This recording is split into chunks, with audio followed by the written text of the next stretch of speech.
Kawuwo.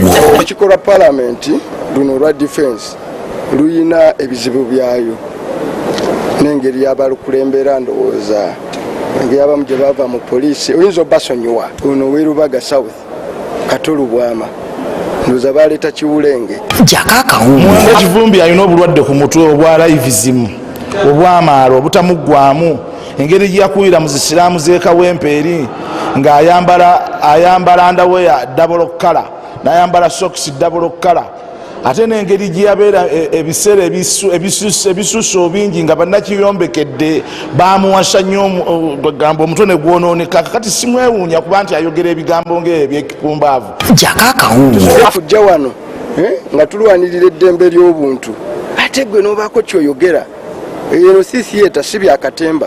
Jaka Kawuwo.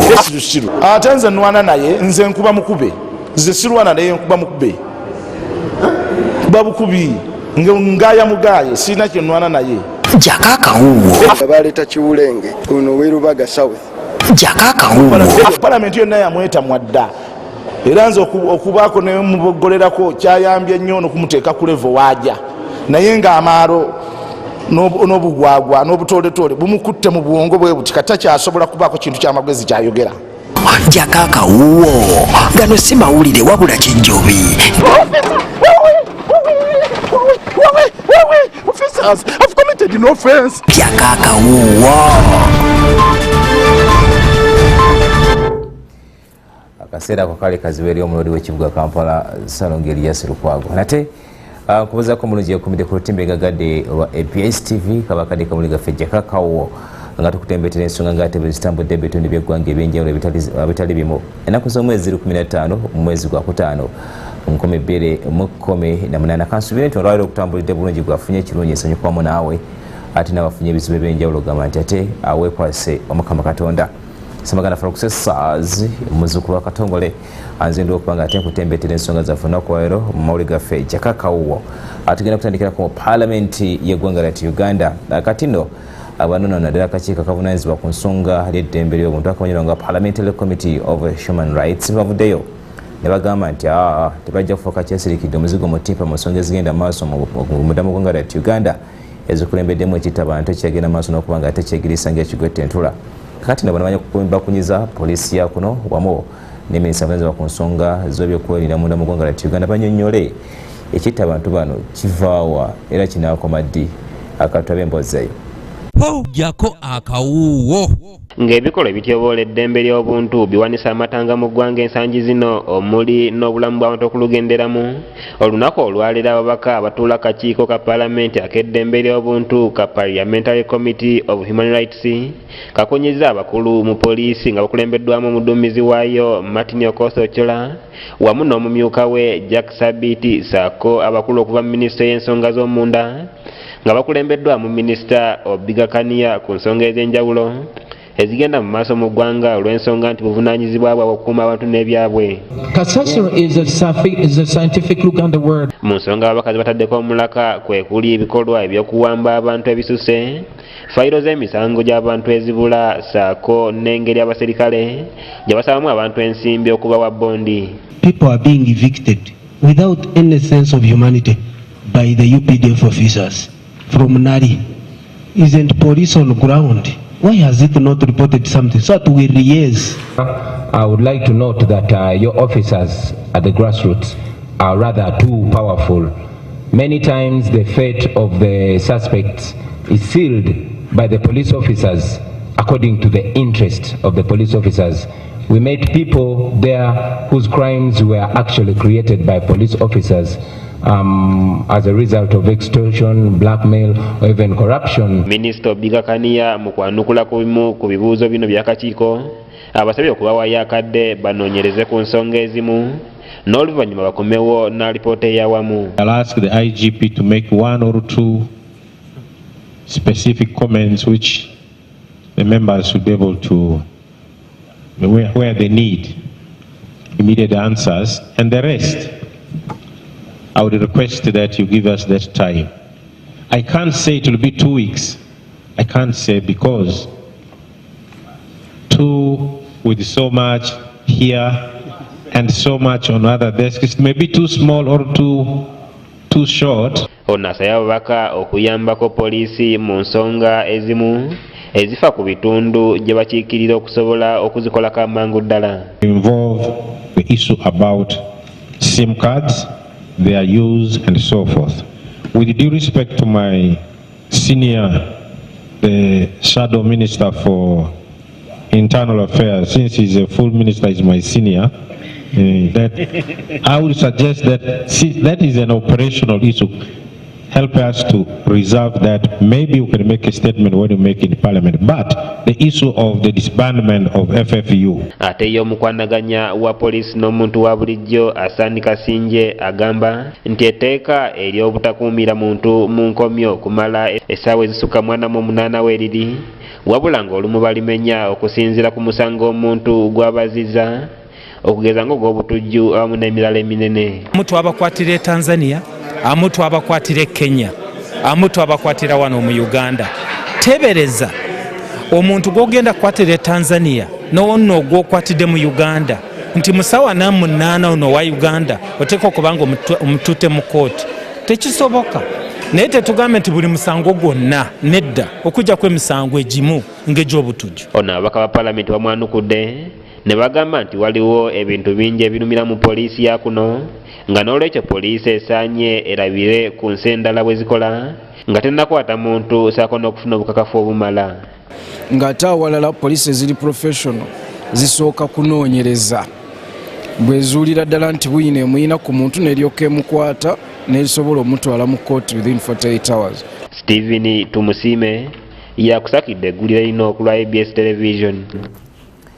Kuleka yate Stephen Tumusiime n'emboozi mu Parliament y'eggwanga lya Uganda nga ababaka b'enjawulo bagezaako nate okubuuza poliisi 45 ku nsonga ez'enjawulo ezigenda maaso munda mu ggwanga lya Uganda ddala ku nsonga z'ebyokwerinda n'abantu abayizi battibwa ensangi zino okusingira ddala okusaidiza abakyala wamu n'abaana ab'obuwala. Kale eyo tuvuddeyo tugendagendako ku nsonga z'ebyobulambuzi gye buvuddeko waliwo okutibwa kw'ensolo z'omu nsiko mu bitundu by'eggwanga ebyenjawulo okusingira ddala bitundu by'e Kasese omwali empologoma ezali kumpi mu 11 kati nno abanafu abakolagana ku nsonga abakwasaganya ensonga z'ebyobulambuzi munda mu ggwanga lya Uganda Ephraim Kamuntu ssaako ne minisita Kiwanda Suubi bavudde ne baga obutali mativu ku nsonga ez'enjawulo eri abantu ab'enjawulo bavuddeyo ne bagufuula omuze okugenda maaso n'okuba nga ate batta ensolo z'omu nsiko ekintu ekifiiriza eggwanga lya Uganda ensimbi ekatwaba emboozi eyo. Jako akawuwo. Ebitongole bya gavumenti ebyenjawulo bikyagendera ddala mu maaso n'okubuulira eggwanga ku biki ebituukiddwako ebikyagaanye n'ebisuubira okukolebwako mu mwaka gw'ebyensimbi ogujja mu ssabbiiti eno eya manifesto era leero ekitongole ky'ebyobulambuzi nga kikulembeddwamu Ephraim Kamuntu wamu ne minisita Kiwanda Suubi balabiseeko eri bannamawulire nga wano nno Kiwanda wategeereza ng'omulimu gw'okulaakulanya Uganda Equator bwe gunaatera okuggyibako engalo. Tukota mujjukire nti okusooka twakwatagana ne minisitule yaffe eya wax netuteekawo hamps luli abantu bali babakoonera nnyo Uganda Equator. Uganda Equator tujja twaparticipate ne embassy ya Netherlands okugikuula green the Equator era mubanga tonnyejja kubanga bulwoyitawo ekiro ebe yaka green twakilonkinga ekyo era Equator tujongedde n'okugitunda olwa bw'otuuka ku Equator ojja kulaba ebintu bingi ebikyuseewo ebitabaddeewo emabegako. Ono era avumiridde abantu bonna abatta ebisolo by'omu nsiko nga beekwasa obusongasonga ezitaliimu kubanga kino kyonoonera ddala ebikifaananyi ky'ebyobulambuzi mu ggwanga. Abantu bonna abatta ensolo zaffe kubanga tusobola kuba ntuwalizimu nga tutunyweza conservation. Abantu bonna abatta ensolo zaffe naye tugezaako okukola nebeetaagisa okuteekawo trenches, okuteekawo kamulali, twagala n'okuba tuteekawo fence, electrical fence okuziyiza. Etteeka lyaffe eriri mu Parliament erigezaako era okukugira n'okuteekawo compensation. Ono era wategeereza ng'ebyobulambuzi mu ggwanga bwe bigenda okweyongerera ddala oluvannyuma lw'okufunayo abantu ab'enjawulo mu mawanga amalala agenda okutunda eggwanga. Nyeyo enjogeziyogezi kampani endala 3 ezigenda okwogerera ebyobulambuzi bwaffe mu mawanga amalala 3. Ebisooka tuteese ssente Japan, tugenda teeka ssente China ate n'okuteeka ssente mu Gulf. Bano oluvudda obagobereddwa ekitongole eky'ebyettaka newankubadde nga minisita Betty Omongi abadde asuubira okujja mu kitundu kino talabiseeko era nga akiikiriddwa minisita w'enkulaakulana n'amayumba Christopher Baryomunsi ng'ono yeebazizza nnyo akakiiko k'ebyettaka akakulira omulamuzi Catherine Bamugemereire olw'omulimu omulungi gwakakola okulinnya ababbi b'ettaka ku nfeete. Kakola bulungi kubanga abantu balina ensonga nyingi zikwata ku ttaka ate baleese wandiiko baleese petitions nebazitwala mu kakiiko kakulembeddwa wekitiibwa Bamugemereire. Minisita era ategeezezza ng'ensimbi eziteekebwa mu nsawo gavumenti gye yateekawo ez'okuliyirira abantu ku ttaka ezimanyiddwa ng'eza Land Fund bwe zikyali entono ennyo ekintu ekireetera ekitongole okulwawo nga kikola ku mirimu gyakyo. Newankubadde ng'ensimbi zino zikyali za munyoto nga tezisobodde kukola mirimu gyazo, ate abakungu mu gavumenti bavuddeyo ne bazeggwera era nga ne gye buvuddeko minisita Betty Omongi yalabikiddeko mu kakiiko k'omulamuzi Bamugemereire ng'akunyizibwa ku by'okubulankanya ensimbi zino. Tusobola kugula interest z'oli nanyini ttaka landlord ate oli tenant abeere ne rights zirifu ttaka lyo. Kati tumanyi esente gye twagala Land Fund mwaka guno gavumenti etaddemu biliyoni 2 naye twetaaga esente nyingibo eky'okumala ekizibu kino.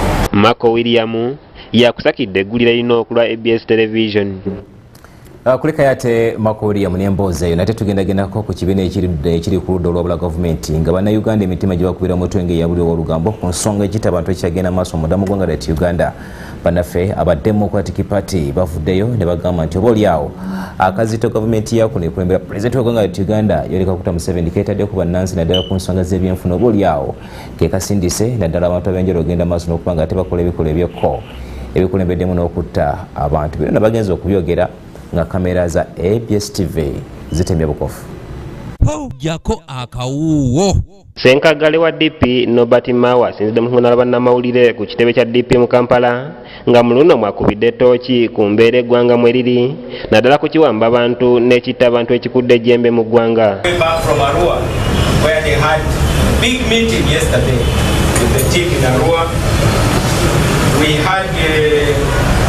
Nobert Mao agamba nti ku nsonga y'okuwamba abakyala n'abantu kimwewunyisiza ng'omukulembeze tannavaayo okubaako kyayogera kyonna ku nsonga eno ekiraga nti ensonga zino zimulemeredde. Ali mu kulajana nga mwesibye ffe ng'ekibiina bino bye birowoozo byaffe. President Museveni agamba abannayuganda bangi nnyo kyekibaleetere okufuuka ababbi.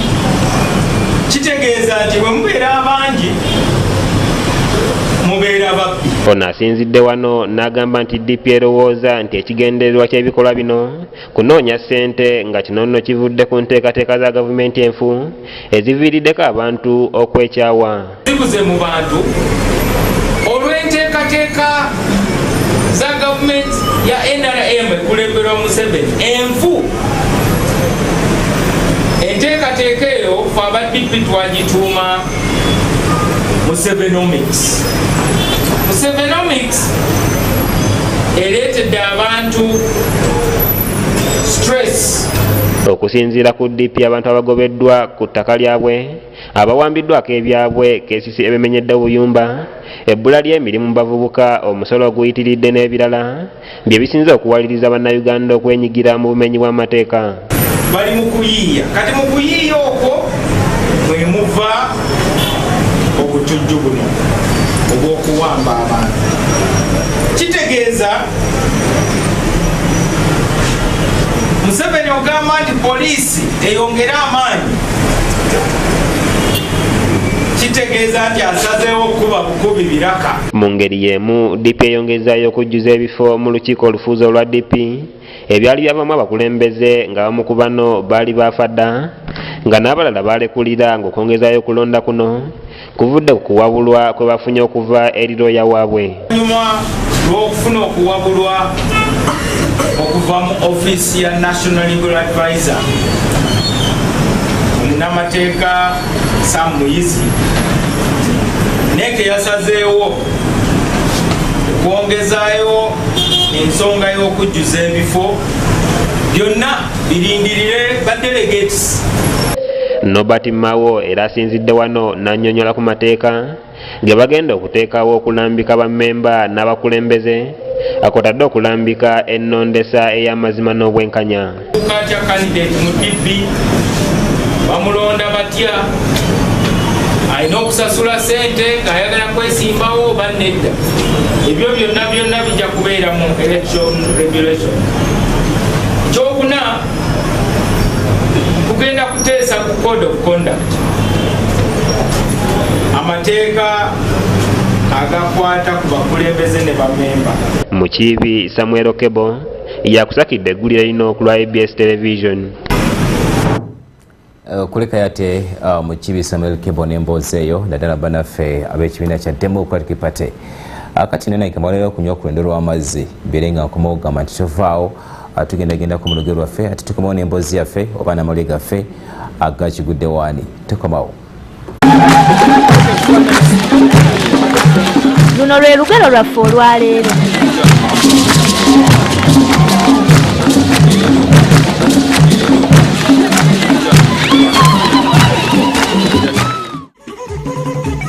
Owenzinambi azinira Mubabe. Ebyokuteesa tunaabitiisa. Kubanga nsobeddwa bannamwe baganya. Mulimu baana abawala mukka. Abaana abalenzi tekuliko n'omu alabikako. Olajjazizina nekyayigwanangiwa mutwe. Naye maama kiki ennyo mbwajja otuyitamu nekyayi oti gano mandaazi ajja agamansula mu maasuzi bwagaya. Mama otulasimbako bwesimbi otambula olya ekifo kikiri naawe tulako